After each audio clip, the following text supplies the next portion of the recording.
हर हर महादेव, जय शिव शंभू। कैसे हैं आप लोग? आपके अपने YouTube चैनल प्रेम भक्ति में फिर से एक बार स्वागत है। और इसी के साथ आज हम सुनेंगे एक बहेलिए की शिव भक्ति।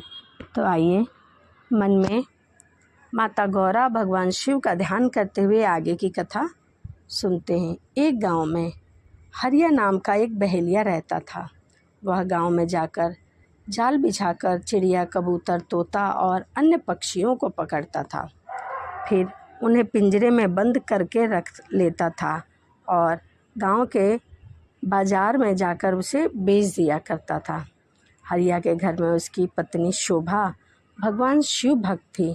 वह दिन रात भगवान शिव की पूजा किया करती थी। शोभा अपने पति के काम से बिल्कुल भी खुश नहीं थी। एक दिन उसने हरिया से कहा, सुनो जी, तुम जिन पक्षियों को पकड़कर बेचते हो उन्हें कितनी तकलीफ़ होती होगी। उसकी बात सुन हरिया हंसने लगा और कहने लगा, तुझे कैसे पता कि उन्हें तकलीफ़ भी होती है? इन्हें बाज़ार में बेचने से मुझे अच्छे पैसे मिलते हैं। यह सुनकर शोभा रोने लगी। उसने कहा, आपको शायद पता नहीं कि इन भोले बेजुबान पक्षियों की हाय हमें लग रही है। इसी कारण आज तक हमें कोई संतान नहीं है। मैं दिन रात भगवान शिव की पूजा करती हूँ, लेकिन फिर भी संतान सुख से वंचित हूँ। हरिया ने कहा, मैं यह सब नहीं मानता हूँ, तू इन सब के बारे में सोचना छोड़ दे। यह कहकर हरिया पक्षियों को पकड़ने फिर चला गया।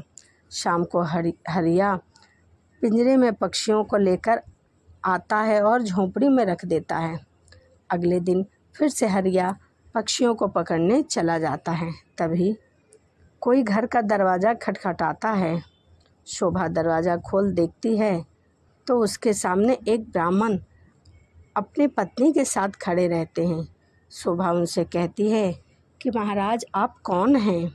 तब ब्राह्मण कहते हैं कि बेटी, हम बहुत दूर से आए हैं और इस गांव में शिव मंदिर में अमर कथा वाचने वाले हैं, इसीलिए घर घर जाकर उसका निमंत्रण दे रहे हैं।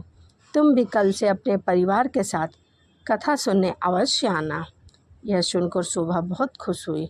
उसने कहा, हे ब्राह्मण देवता, मेरे तो भाग्य खुल गए कि मुझे ऐसा अवसर प्राप्त हुआ है, परंतु आप दोनों ही रहने की व्यवस्था कहाँ है?